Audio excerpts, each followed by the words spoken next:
Daisy. And I'm Terri. And this is the Monday Mindset Podcast, where we share things of interest to us and hopefully to you. So let's get started with episode number 213. This week, it's neither of us turn to pick a topic and do technically, but I had suggested to you, Daisy, recently that maybe we do kind of a catch up on something that one of us or both of us have followed up on from previous episodes. And I had some things that I wanted to update you and our listeners about, stemming from some things you have been talking about and I have touched on in some episodes, and thought maybe you would do the same and update us on some things that you might be looking back on from previous episodes. Yeah, and it was funny when we were talking about it at the end of, I think when we were recording last time, you brought it up as a suggestion, because we haven't done a catch-up type episode for a while. And I laughed and said, I think one of the things you originally floated was, things we've followed up on, or the episodes that we took to heart and made part of our daily routine or part of our routine in some way. And I laughed at that and joked and said, I'm really big on saying I'm going to do X, Y, and Z, but I really struggle on the follow through. And that's basically true. That is what I do. Sometimes I do it for a little while, but it brought to mind a few things that we've talked about at one time or another that I've either thought about doing and not followed through. One of those was the breathing, really simple breathing exercise that we talked about the other day. And you suggested doing it every time I went to the loo. My brain is like a sieve at the moment. I keep forgetting. And then sort of later in the day, I think, that was a really good suggestion of Terri to do that breathing exercise. And I forgot. I must remember tomorrow and don't. But having said that, I think it floats around in my brain a bit more and it's sort of present, because I catch myself every now and then while I'm sitting in traffic, or while I'm waiting for something to happen online, or I'm waiting for this or waiting for that, and it just something triggers thinking about my breathing, and I just do a few of those. In for a certain number. You don't have to do it for a certain number, but just focusing on a nice easy in and then a longer exhale. And that's all it is. I think his was a 4-6 count, wasn't it? But it really doesn't need to be any kind of count. It's just a bit longer on the exhale and the benefits of that. So I kind of have been putting that in a little bit. I just keep forgetting to do it as a regular thing. He suggested on the hour every hour, didn't he? I certainly haven't been doing that. But it also made me think of, especially as it's been over the news, the real tragic loss of Michael Mosley on one of the Greek islands. And it made me think of his podcast that I used to share from a lot, Just One Thing. One of the things that I've been reading most from, the outpourings on Facebook posts and things is just how relatable he was. And he did a lot of self-experimentation. So he was perfectly happy to, get down with you and to experiment on some of the things he was suggesting, to do them himself, but help other people. And he was always very relatable and made them, easy. It's just one thing, easy to understand, easy to access, easy to have a go at. But, reminds me of that sort of, that Jim Quick type, just condensing something that potentially doesn't necessarily have to be, but potentially can be complicated, and just giving it to you in an easy and relatable format. And it made me think of the one episode that we often refer to a lot is standing on one leg, if you remember, and that's another thing that I keep forgetting to do. That's one thing actually that I did get into the habit of doing it, because I tied it to when I was cleaning my teeth. So when you brush your teeth, we know this from James Clear, that if you can tie a habit to something that you already do regularly, it makes it a lot easier to remember to do. So I must remember to get back into that habit because I did it. And the other thing that I got into the habit again with teeth brushing was to switch hands. That was one of yours, wasn't it? It wasn't the neurobics episode, but it was your episode when you talking about neurobics. But one of the easy things to do is doing something with another hand. So I must get back into doing that. It sort of started with standing on one leg. If you go back and listen to that episode, you'll find out there was sort of lengths of time that you do it that would give a good indication of, where you should be health-wise, how long you should be able to do it. And then you can really up the ante by closing your eyes and doing it. And it makes it so much more difficult. But it is so very good for you, all to do with balance. And of course, it's falls that tend to really impact us in a big way as we age. A lot of people end up in hospital from falls, don't they? And it gets more and more difficult to recover from things like that. So balance is really important. The other episode, or at least one of the other episodes that I shared from him, which is another thing that I must get back into, is the cold water swimming. And I sort of got out of my habit of going to the sea every day for one reason or another. Things like sewage and jellyfish and all those things, and Lila. She's more easy to leave now, especially in the mornings. She quite likes snoozing in the mornings, so maybe I'll get back into that. But I just thought I'd mention a couple of his episodes, and of course just to doff my cap to him and his work, and what a loss it will be. He's brought a great amount to the health and wellness industry and has been a regular on British TV, so he's going to be sorely missed. A difficult time for his family and fans alike. So I thought it'd be nice to just mention him quickly. Very nice. And my guess is you may still find some other topics that he has shared that you end up sharing with us at some point here, because there were so many very kind of maybe not easy to implement or become habit, but not really complicated things. I think I first learned about him when I watched an episode about the 5-2 diet, and that's right, yeah, doing these, really popularized that, a different variation on fasting. And so just so many different aspects of how we might impact our health, and things that our listeners are still interested in. So I'm guessing we have not heard the end of some of his sharings that he has. No, definitely. And funny enough, actually, I was thinking, because we go through phases, don't we, of listening to different podcasts. And it was one that I listened to a lot and haven't listened to for a long time. So I should imagine there's quite a fresh batch of episodes there for me to go and dig into. So yes, you're right. I'm sure there will be something that we share from that again. Absolutely. So back over to you. What are some of the things that you're going to update us on? I would say mine is all in one category, and that is the exercise category. And of course, this is one that every time one of us touches on it in an episode, I think, that's something I want to focus on. That would be something really good for me, and something I often don't do something about. But you have shared several episodes in the past few months specific to exercise, and I have touched on it as well. And someone had shared with me an episode of a podcast with the guest Wendy Suzuki, who you have shared about a couple of times. And this episode is really about the connection with exercise and dementia. Not that exercise causes dementia, but the prevention of dementia. So of course, I started thinking again about it. Around that same time, it became spring here where I live. And you know that I had shared previously about skiing. And people who listen to me in the TFM community know that I gave lots of analogies about skiing. But ski season ended middle of April. Hung up the skis, waiting until the next season begins. But biking season began.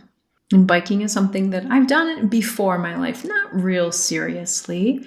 And then this past September, got a new bike. Next day, fell off new bike, broke my body, and never touched the bike again. So biking season began. And we have some new friends that we've met here. This is first spring, first summer for us here in this community. Biking is very big here.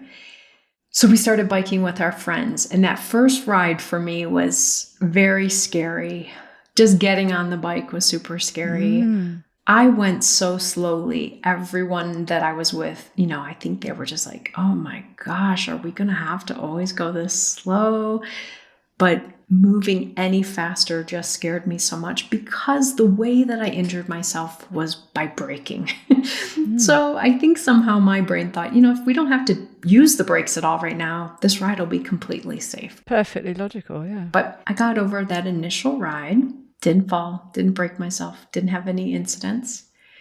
And so started riding pretty regularly. And I'm happy to report, and I'm going to share a little bit of information. This is also going to sound like a sales pitch episode, but I started recording on an app so I can see my miles per hour. I can see the distance. I also wear a heart rate monitor so I can see what zone of training I'm doing. And I can say that I started recording on April 30th, and the last ride that I took was on June 9th. So just looking at that time, I did 20 rides within that period of time. Wow. Yay. And I rode 356.28 miles. So quite a bit of riding for me. Now, the caveat that I want to say in here is that I am riding an e-bike. And there may be some listeners who are die-hard bike riders who think, that's not really riding, that's cheating. And there are other people who might think I'm out riding a motorcycle. And I want to really clarify what e-bikes are and encourage people to consider them if this is fitting for them. Yes, because I was interested in that. You were explaining this to me before, because I kind of thought it was like just you sort of did a bit of cycling and then you turn the motorbike part on. Yes. And I thought that's how they worked. I've never been on one. There are bikes like that. And some of us have seen those for years, even where you see someone, there's some pedals, but they're not using the pedals because, they've got the throttle on. So that's a throttle model. Right. And there's some like really old fashioned ones that were popular in France. That's kind of thing that came to mind. And they do make new ones like that now as well. But that is a mechanism that is not on most e-bikes. Right. Now, e-bikes come in a variety of types. So you can get mountain bikes, you can get town e-bikes that just kind of take you around town, commuter bikes. So people who ride bike to work and are going to go a good distance might use an e-bike for that. And then I got recently a gravel bike. My first one was a mountain bike and my second one is a gravel bike. So it's more of a road bike, but it has tires and a frame that can handle a little bit of gravel riding. A lot of gravel roads here, climbing into the mountains and things. So the way an e-bike works is if it's pedal assist versus a throttle, like we just talked about, pedal assist means you have to be pushing a certain amount of pressure on the pedals before the assist kicks in. So sometimes I can turn up the assist, but if I'm not pedaling hard enough, I'm not getting any of the benefit. So what it really does is it amplifies the force that the rider is already using. So they're kind of a little bit like the same way that I don't even know what they're called. I want to call them, they're flat escalators. Walkerlators. The things you get in airports where, it's a moving band that you step on. Although that's not the case, is it? Because you can stand still and move on that. Yeah. I was just thinking it might work because you're still walking, but you walk faster, but you can stand still. So no, that doesn't work. Only that part of it would be similar. Yeah. So what this does is you have to be moving, you have to be pedaling in order for the assist to kick on. Yeah. And it won't kick in until you're at least doing a certain level of pedaling, and then it will amplify or assist your pedaling. So one example gave that a 250 watt motor can amplify if I'm pedaling at a rate an intensity that would get me going 10 miles per hour. If I turn that assist up kind of high, it can take that and amplify it up to 25 miles. Oh, right. Okay, yeah. If I stop pedaling, the assist stops and I would just coast and stop. So if you dropped to 5, it would give you nothing. That's right. Ah, I got it. Now, most e-bikes also have a couple of different levels. There's eco, sport, and then turbo. My new bike actually has 5 levels. I don't even think I've gone past level 3 yet because there's so much power involved even at those first few levels. But one of the things that's so cool about the e-bike, and I totally can speak to this from my experience, that many of the makers and promoters of e-bikes really highlight them as something that encourages people to ride longer and maybe even faster than they would on their own without assistance. Now, just a reminder to anyone out there, I live in Colorado. A lot of mountains, a lot of hills. So even just, a 15-mile bike ride, there's going to be a 4 or 5% increase in elevation. So it's going to feel like going uphill the whole way. Last weekend, I did a 34-mile ride, and there was one hill that was a 13% grade up. Wow. It was very steep. So for me, the e-bike is the only way that would have been possible. Had my group of friends said, hey, let's go ride up this hill, and I started to pedal up that hill, I would have said, I'll see you later, and turned around and gone home. But because I had this assist, I was still pushing and pumping hard. I was out of breath. But I had some assistance that amplified the work I was doing to make it possible for me to get to the top of that hill. I got it. And to complete the ride. So what they're really finding, like I said, is that more people are engaging in riding more often, going further and going faster, doing more work than they would have. Now, some people get nervous and they think, but Terri, didn't you say the first day you got your first e-bike, you fell and broke 4 bones? Yes, but it had nothing to do with the fact that it was an e-bike. It had to do with the fact that it's a newer bike that have amazing brakes, these hydraulic disc brakes that are very powerful. And what you learn very quickly is you tap those brakes, you use one finger on that brake pedal or that brake, handle, and I grabbed it with my whole hand and, pulled it completely. That's why I went over the front of my bike. So that wouldn't be advised on any kind of bike, folks. It wasn't because I had an e-bike, but having an e-bike, having that ability to use that assist has helped me to ride over 300 miles up hills. And I'm doing it very consciously. I want a workout. Yeah. I am looking at the benefits that you have shared with us, Daisy, and the benefits that I listened to Wendy Suzuki share in these other places. I want all the benefits of the exercise. So I'm not on one of those throttle bikes. I'm not on a moped. I am pedaling my heart out at times, and other times just a good steady pace so that I get those health benefits. And again, the e-bike is helping me do that, because if I didn't have that, I would not have joined them on that 34-mile ride last week. The other beautiful thing about doing it here is that every place we have ridden is just gorgeous scenery. Mountains, cattle pastures, goats, sheep, horses, fields, just so beautiful. Rivers everywhere we've gone. So lots of biking I've been doing and really enjoying that.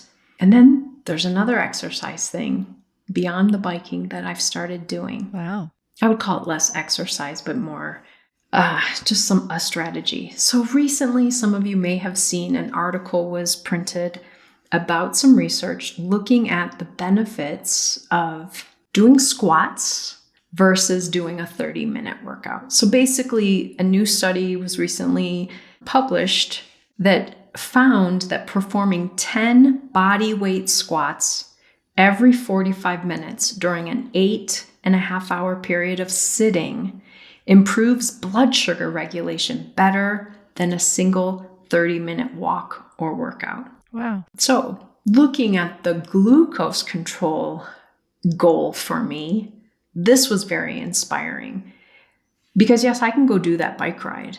It is helping with my glucose, but doing those squats for me has multiple benefits. I'm strengthening my legs. Ski season is coming. True. I'm strengthening my legs. I'm increasing my glucose control. And just like something you just shared in what you're looking back on, Daisy, I'm habit stacking. I'm tying it to something I'm already doing. Like while I make my coffee in the morning, I do 10 squats. Then I come back, I have a meeting or I see a client or something. I go back out, I get some water, I do 10 squats. Now I've tied this to another thing in that I like to track what I'm doing because otherwise at the end of the day, all I'll do is think, I'm sure I did some squats today and I will totally maybe have done 10. But I have these beautiful magnets that I put up on the refrigerator.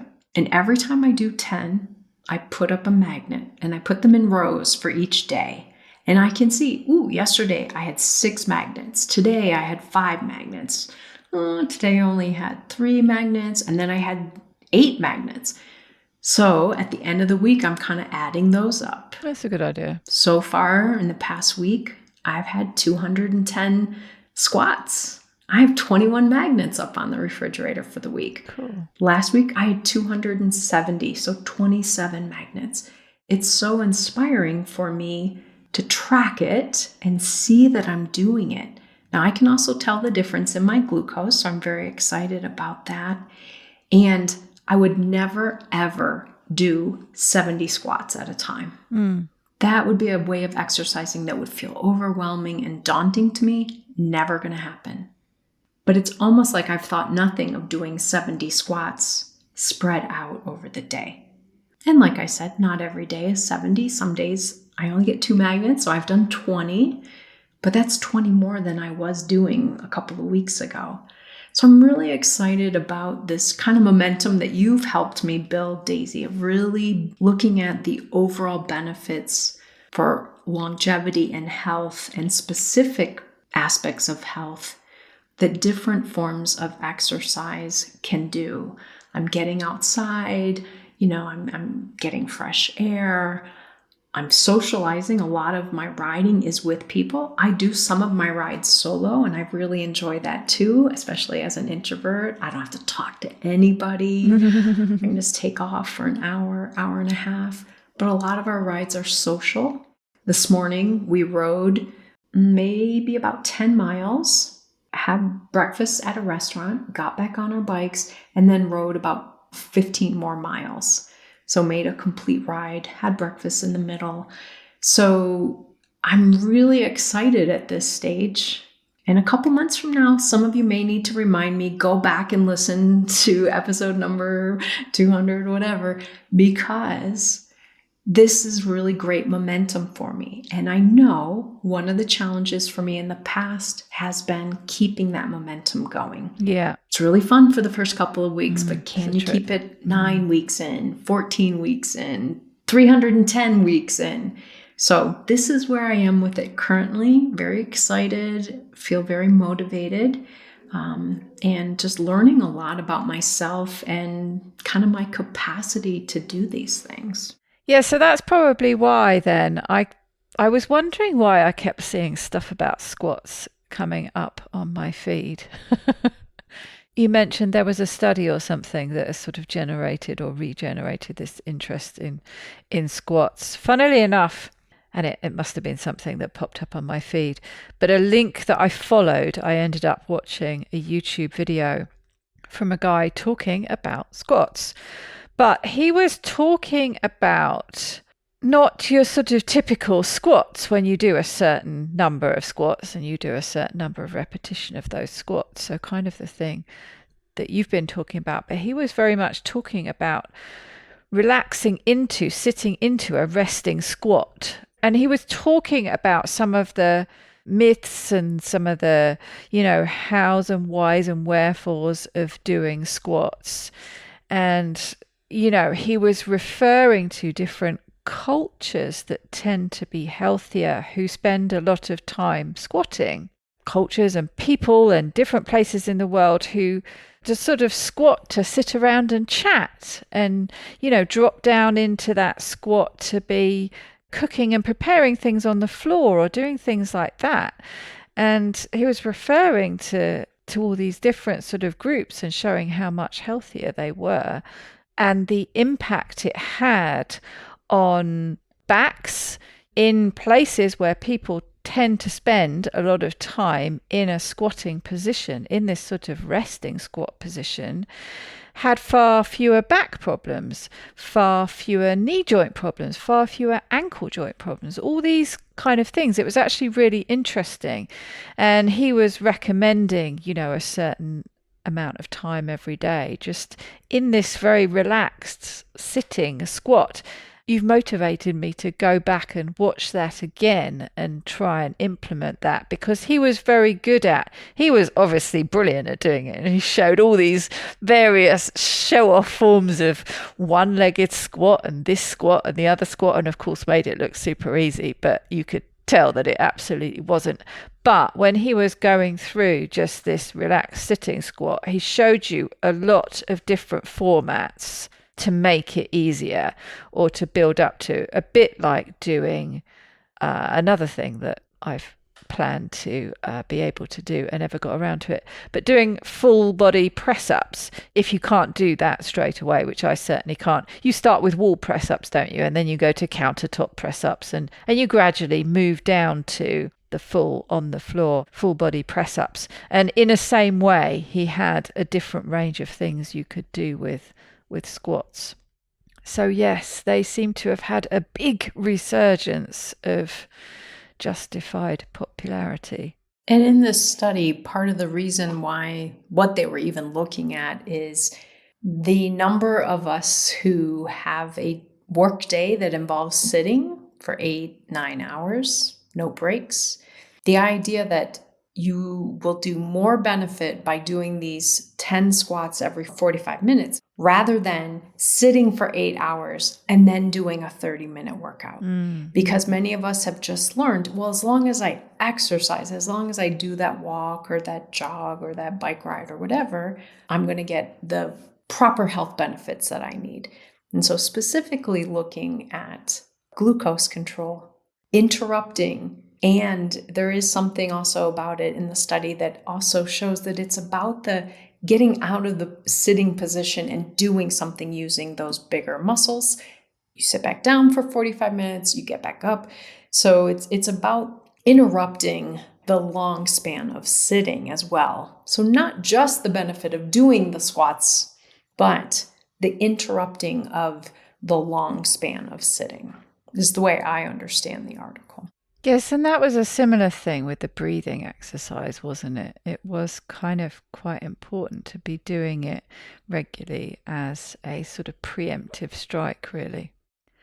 So was there anything else? You mentioned at the beginning this, and you sent me the link to the video, and it does look interesting. She grabs you right from the beginning, doesn't she? Is she, I forget the guy. He's one of the dragons on our, I don't think you call it the Shark Tank, don't you? But we call it the Dragon's Den, where entrepreneurs come on and make their pitch. He's one of those, and I've forgotten his name, but he's got a podcast, and she hands him a brain called Betty. I just saw, we had a bit of a technical hitch just now, and I watched the beginning of the video you sent me. She knows how to grab you, doesn't she, Wendy Suzuki? But you mentioned that what grabbed you about this video, which I will go and watch, is the impact it has on dementia. Was she talking about anything specific, like she talked about in the episodes that I mentioned before, about just this 10 minutes that makes a difference?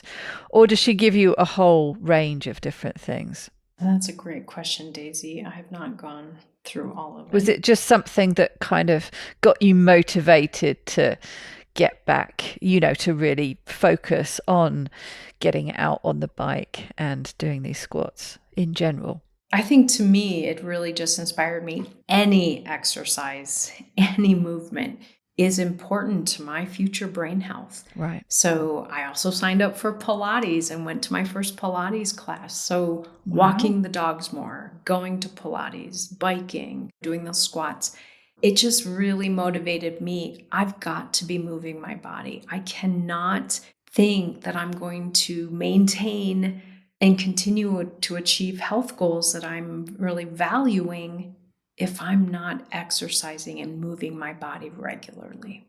It's really interesting to me that you've noticed an improvement in the glucose levels. I mean, it's not surprising, I suppose. It's something we often cite, but that's something that you regularly monitor, isn't it? So it's an area where you would see it. And I think it's very motivating, if that's a goal that I'm really working on, getting to see that feedback. Now, I will also say I can tell my legs are getting stronger, more toned. I wouldn't say any weight loss, and that's okay. That's not really why I'm doing these things. I want better muscle tone. I want for the strength of the bones that helps with, and I want the glucose control. I think all of these things, the mental health, the stress reduction, all of those are the real reasons why I'm focusing on this, keeping my body moving, engaging it more and differently than I have been over the past couple of years. Well, it sounds like that out of the two of us, you've done extremely well. Like I said, me less so. check back with me about the 1st of September and see, or the middle of August and see. And I also purchased my ski pass for next season because you get a better price on it if you purchase it by June 14th. So I've already purchased my ski pass, and I bought the full shebang this year.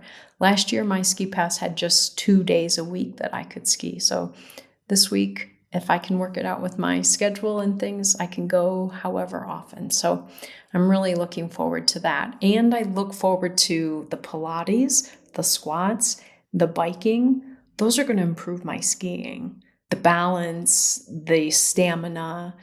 The reason I mentioned the Pilates, as you were talking about the resting, squatting position, one of the moves she had me do as she was teaching me, you're pressing and you're extending your heels beyond where your toes are and then pressing back out.